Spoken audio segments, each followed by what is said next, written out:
deeggaruun akkasumas labsii meeshaa waraanaa cabsuun kan himataman deetaan ministeera nagaa kan turanii fi miseensi caffee Oromiyaa obbo Taayyee Danda'a himatawwan irratti dhiyaatan 3 keessaa 2 bilisa jedhamaniiru. Waayilli keenya Habtaamuu Xibabuu oolmaa dhaddachaa har'aa hordofaa tureera. Habtaamuu haala oolmaa dhaddachaa har'aa nu eegalte himatawwan isaan ittiin bilisa jedhamanis nu ibsita. Hayyee Firaa'ol obbo Taayyee Danda'a abbaa alangaatiin himatawwan 3 irratti saaqamanii mana murtii olaanaa federaalaa Ramaddii Lidataatti dhaddacha tokkoffaa kan yakkoota heeraa fi sirna heeraa irratti raawwataman ilaaluun galmeen isaanii ilaalamaa turuun isaa ni yaadatama. Himatawwan 3 irratti dhiyaatan immoo hokkara kakaasuu akkasumas immoo farreen nageenyaa deeggaruu fi labsii meeshaa waraanaa cabsuudhaan meeshaa waraanaa heeyyama hin qabne yookaan immoo seeraan ala ta'e qabatanii argamuu kunneen jedhanidha. Haaluma kanaan abbaan alangaa ragaalee namoota lama dhimma meeshaa waraanaa wajjin wal qabatee jechuudha. Ragaalee namoota 2 dhaggeessifatee ture yookaan jecha akka kennan taasisee ture. Kana malee immoo tajaajila odeeffannoo fi tika biyyaalessaa irraa ragaalee sanadaa 3 akka dhiyeesses ni yaadatama. Haaluma kanaan manni murtii ragaalee abbaa alangaa kunneen ilaalee murtee yookaan immoo jala murtii laachuudhaaf ture har'atti beellama kan qabate. Haaluma kanaan manni murtichaa dhaddacha har'a ooleen obbo Taayyee Danda'a himatawwan 2 jalqabaa kan hokkara kakaasuu fi farreen nageenyaa deeggaruu jedhanirraa bilisa jechuudhaan jala murtii laateeti kan jiru. Obbo Taayyee Danda'a himatawwan kun kan irratti hundaa'an miidiyaa hawaasaa isaanii irratti akkasumas immoo miidiyaa idilee fayyadamuudhaan ergaawwan hokkara kakaasan akkasumas immoo kaayyoo qaamolee farreen nageenyaa kan mootummaan ABO shanii fi faannoo jechuudhaan waamu jechuudha tamsaasaniiru jechuudhaan kan inni himate. Obbo Taayyeen garuu gama isaaniitiin ergaawwan kunneen qooduu isaanii amananiiti kan jiranii haa ta'u malee yakka hin raawwanne yookaan immoo balleessaa miti jechuudhaan mormaniiti kan isaan turanii. Manni murtichaas barreeffamni miidiyaa hawaasaa irratti qoodame hokkara kan kakaasu immoo yookaan miti kunneen jedhan akkasumas kaayyoo qaamolee farreen nageenyaa jedhaman milkeessuudhaaf kan qoodaman immoo miti akkasumas hamilee uummataa kan tuqanii fi mirga nama biraa kan sarban immoo miti kunneen jedhan ilaaluudhaan jala murtii har'a laate kana dabarsuu isaati kan hime. Haaluma jala murtii laatamin himatawwan 2 jalqabaarraa bilisa jedhamaniiti kan isaan argamanii. Haa ta'u malee himata sadaffaa labsii meeshaa waraanaa cabsuudhaan kan jedhuun akka himaticha ofirraa ittisan manni murtichaa jala murtii laateeti kan jiru. Obbo Taayyee Danda'an abukaatoowwan isaanii doorsifamuun wal qabate ministeerri muummee Abiyyii fi ambaasaaddar Reedwaan mana murtiitti dhiyaatanii haa gaafatamanii waan jedhu kaasaniiru. Isa irratti wanti isaan jedhan maalidha? Daddachawwan kanaan dura turan irratti Obbo Taayyee Danda'a abukaatoowwan 5 bakka bu'anii dhimma isaanii hordofaa akka turan eeraniiti kan turanii. Haa ta'u malee erga yeroo muraasaati as abukaatoowwan isaanii isaan bakka bu'anii dhaddacha irratti akka hin argamneef bilbilaan keessattuu abukaatoowwan 2 doorsifni hamaan irratti qaqqabaa jiraachuu fi akka irraa dhaabbatus iyyata galfataniiti kan isaan turanii. Har'as wayita dhaddachatti dhiyaatan abukaatoo malee qofaa isaaniiti kan dhiyaatanii. Egaa manni murtichaa dhimma himata isaanii ilaalchisee jala murtii laatiin booda dhimmi isaan kaasan tokko dhimma abukaatoo wajjin wal qabatudha. Tajaajilli odeeffannoo fi tika biyyaalessaa akkaataa seenaa keessatti mul'ateen beekne abukaatoon akka hin dhaabbanne kunneen dhaabbatanis immoo akka dhiisanii deeman taasiseera jechuudhaan komataniiti kan isaan jiranii. Haaluma kanaanis itti waamamni tajaajila odeeffannoo fi tika biyyaalessaa ministeera muummeetiif ta'uu isaatiin ministeerri muummee Abiyyi Ahmedii fi daayirektarri olaanaan tajaajilichaa ambaasaaddar Reedwaan Huseen mana murtiitti dhiyaatanii akka gaafatamaniifis obbo Taayyee Danda'a iyyataniiti kan isaan jiran. Qondaala Adda Bilisummaa Oromoo obbo Battee Urgeessaa dabalatee namoonni 11 himannaa tokko malee hanga ammaatti mana hidhaa jiran akka gadhiifaman Human Rights Watch gaafate. Hirphaa Gammachuu ibsa jaarmiyaan mirga namoomaaf falmuu kanarraa qopheesse qaba. Namoonni kunneen ajjechaa qondaala Adda Bilisummaa Oromoo obbo Battee Urgeessaa eebila 2024 raawwateen walqabatee hidhamuu kan ibse jaarmiyaan mirga namoomaa kun aangawoonni mootummaa Itoophiyaa namoota himata tokko malee mana hidhaa jiran kunneen haalduree tokko malee atattaman akka gadhiisu akeekkachiiseen. Qorannoo ajjechaa obbo Battee Urgeessaaf gargaarsa idil-addunyaa gaafachuu qabu jedhe dhaabbanni kun. Akka ibsa jaarmiyaa kanaatti obbo Batteen eebila 9 bara 2024 qe'ee dhalootaa isaanii kataate magaalaa Maqii keessatti hoteela qabatanii turan. Borumtaasaa ganama immoo jiraattonni naannoo reeffa obbo Battee kan mataan isaanii rasaasaan rukutame qarqara magaalittiitti arganin. Taatee kan hordofees poolisiin obboleessa quxisuu obbo Battee Miiloo Urgeessaa dabalatee namoota 13 shakkiidhaan hidhe. Namni maatii obbo Batteetti dhiyaatu eebbaa waanee fi abbaan hoteela obbo Batteen keessa boqotanis namoota poolisiin shakkiidhaan to'ate keessa turan. Hedduun isaanii ammallee mana hidhaa jiru. Jaarmiyaa mirga namoomaa Human Rights Watch damee Afrikaatti daayireektara itti aantu kataate Laatishaa Abaader mootummaan Itoophiyaa kan inni himata tokko malee obboleessa Battee fi kaan hidhaatti ugguree jiruuf yoo isaan gadhiifaman dhugaatu ba'a jedhee waan yaadda'eef jetteen.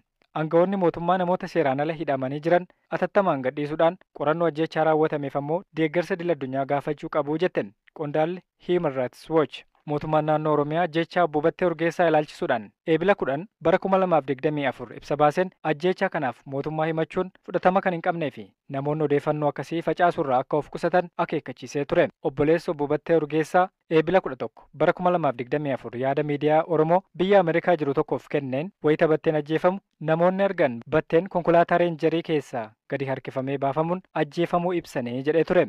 Miiloon erga sirni awwaalcha Obbo Battee Urgeessaa raawwatame baay'ee osoo hin tureen humnoota nageenyaa mootummaan qabame. Akka Human Rights Watch jedhutti yeroo ammaa Miiloo Urgeessaa fi Eebbaa Waanee waajjira poolisii magaalaa Maqeetti hidhamanii jiru. Warri kaan garuu eessa akka jiran hin beekamu jedheera. Waxabajjii 12 bara 2024 manni murtii aanaa Maqee Miiloo Urgeessaa akka hidhaadhaa bahu murteessuu akka quba qaban kan eere. Human Rights Watch garuu hanga yoonaa mana hidhaa jira jedhame. Qaamoleen nageenya waa'ee Miiloo quban qabnu jechaa jiru. Akkas jechuun nu biratti hidhameen jiru jechuu isaaniiti jedhame. Namni dhimma kanatti dhiyeenyaan beeku tokko. Qondaalli Adda Bilisummaa Oromoo Obbo Battee Urgeessaa wayita lubbuun jiranitti qaamolee nageenyaa mootummaa Itoophiyaan hidhamaa, iraarfamaa fi dhibeedhaan mana hidhaatti dararamaa turan. Boodarra dhukkubni itti hammaannaan bara 2022 ji'a bitootessaa keessa mana hidhaatii gallakkifaman. Erga ofii ba'anii immoo miiltowwan isaanii mana hidhaatti hafan akka gadhiifaman sagalee taa'aafii turan. Miiltowwan Obbo Battee Urgeessaa qondaalonni ABO 7 waggoota 4 mana hidhaatti uguramanii jiru kan jedhe gabaasni Human Rights Watch manni murtii namoonni kunneen akka gadhiifaman ajajus ammallee hidhaa jiraachuu ibseera. Satii dhawaataan waan baay'eetu jijjiirame jechuun kan dubbatan namni siyaasaa buleessi Dr. Diimaa Noggoo Oromoon biyya isaa keessatti humnaa'uu qaba jennee qabsoo seenne bakka waggaa 50 turreerraa har'a wayyinaa jedhu. Waan hafe immoo dhawaataan itti guuttachaa deemna dhaloonni aanummoo kana caalaa itti fufuu danda'a jedhanii akka abdatan himu. Turtii addatti BBC waliin taasisan kutaa lammaffaa kan siyaasaa fi qabsoo Oromoo ilaalchisuun ammayyuu taanaa gaafate kunooti. Waggoota muraasa dura yeroo biyyatti deebitan wanta abdattanii biyyatti galtan ni jira ture. Eegasii booda wanta baay'eetu jijjiirame dhugaa. Ammasin immoo dhuunfaadhaanis dorgomtanii paarlaamaa Itoophiyaa seentaniittu koree dhaabbii keessas gahee qabdu. Wanni yeroo abdattanii seentanii fi ammatti jiru attamiin madaaltu isin? Waan addatti abdanne utuu hin jiraatin waanuma biyya abdateedha.